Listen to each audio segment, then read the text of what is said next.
Apa sih intelijen itu? Apa sih gunanya intelijen itu? Intelijen bukan hanya spy atau mata-mata, tetapi dalam bahasa akademinya, intelijen adalah first line of defense atau garda pertahanan terdepan. Kalau diumpamakan kita punya rumah di dekat belantara, maka sudah sewajarnya atau seharusnya kita punya anjing penjaga di barisan terluar. Anjing tersebut mungkin spesifikasinya adalah sangar, pandai mengendus, tajam indera pengintaiannya, dan cerdik. Urusan beginian, jangan kasih anjing pudel atau kucing anggora, jebol gatra pertahanan nasional. Ipolek sosbud hankamnya atau sendi bernegaranya bisa bubar. Ideologi, politik, ekonomi, sosial, budaya, pertahanan, dan keamanan atau gatra bernegaranya bubar semuanya. Infiltrasi asing masuk dari berbagai lini. Kalau dunia intelijen tidak paham kefungsian intelijen. Kita beri ilustrasi tentang cara kerja intelijen dalam operasinya.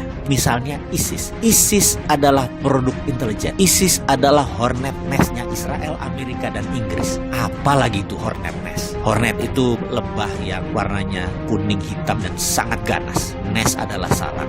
Apa itu? Kita terangkan sedikit. Zaman Pak Harto adalah salah satu zaman di mana intelijen banyak melakukan operasi untuk keamanan negara. Misalnya dulu ada geng anak liar atau gali ya, dan premanisme merajalela. Maka dilakukan operasi Petrus, penembakan misterius, dan berbagai cara kejam dalam tanda petik. Sebagaimana saat ini Duterte melakukannya di Filipina, mengeksekusi mati lebih dari 20.000 bandar narkoba. Zamannya Pak Harto malah nggak sampai segitu. Duterte pernah mengatakan dia belajarnya dari brother country-nya Filipina, yaitu Indonesia zaman Pak Harto. Kita ingat ketika waktu itu di zaman Orba, Petrus, dan berbagai cara membersihkan preman dan penjahat. Tapi demi Hornet Nest, tidak semua dihabisi. Ada satu kelompok disisakan. Kelompok ini dibiarkan, bahkan dipelihara kesannya. Sebenarnya bukan dipelihara, tapi tujuannya untuk menjebak, yaitu Hornet Nest tadi. Para preman dan penjahat tadi jadi merapat ke kelompok tadi. Itulah Hornet Nest. Jadi kemunculan orang-orang preman tadi ke permukaan, gabung dalam kelompok yang tersisa satu ini, sehingga membuat mudah pengendaliannya. Itulah ISIS. Sama juga. Jadi ISIS itu diciptakan agar tahu siapa yang akan serang Israel, siapa yang akan serang Amerika. Maka mereka menciptakan Hornet Nest yang namanya ISIS. ISIS itu faktanya tidak pernah serang Israel dan Amerika. Al-Qaeda yang serang Amerika. Sudah mulai paham? ISIS, Hornet Nest